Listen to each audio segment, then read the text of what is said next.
Saxon Advanced Algebra. Hi Laura, this is a video to resolve your question about homework problem 4811.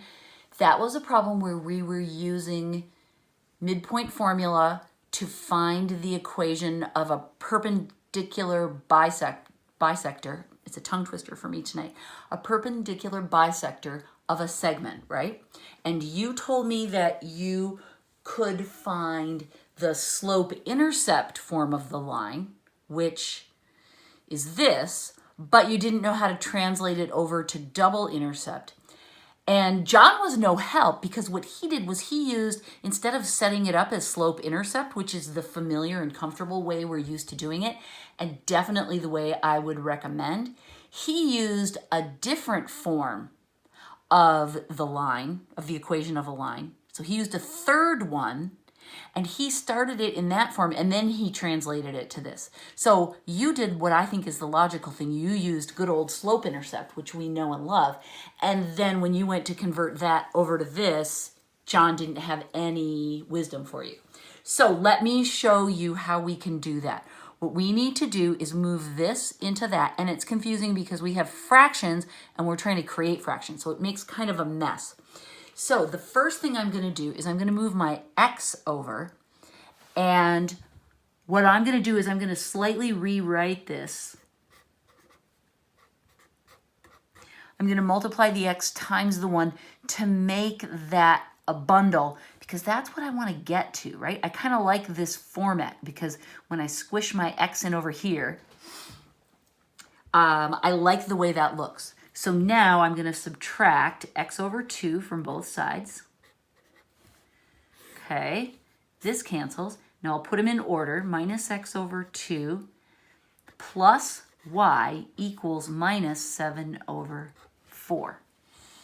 Okay, now what I want to do, because I want to keep this out of my numerator, right? I don't want this number. I have to divide by this. I don't want to use a reciprocal because I don't want to put anything in the numerator. I want to keep all the numbers in the downstairs, if you will. So I'm going to divide by 7 over 4. This one's fine. I'm going to divide by 7 over 4. But here I've already got a denominator. So what I'm going to do is I'm already dividing here. So basically I've got 2 over 1, and I'm going to multiply that by 7 over 4. And it is a minus, and I wrote the wrong thing here, didn't I? 7 over 4. All right, so I'm dividing all 3 terms by minus 7 over 4. Here, I actually have a multiplication because I've already got that denominator of 2 that's down there. So let's clean this up. Minus times minus, that turns this plus, and these I can cancel, so I get x over 7 over 2 minus, because we just have the minus sign there, y over 7 over 4. That one was much cleaner, wasn't it? And now this equals 1. Let me make sure that's the right answer. Where's my answer book?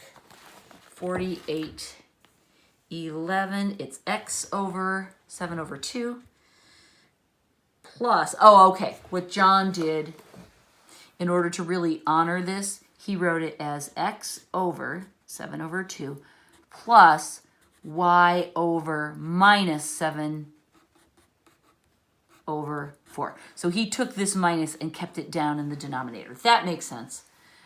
Equals 1. So this is our final answer. Why am I putting it in a puffy cloud of knowledge? I don't know.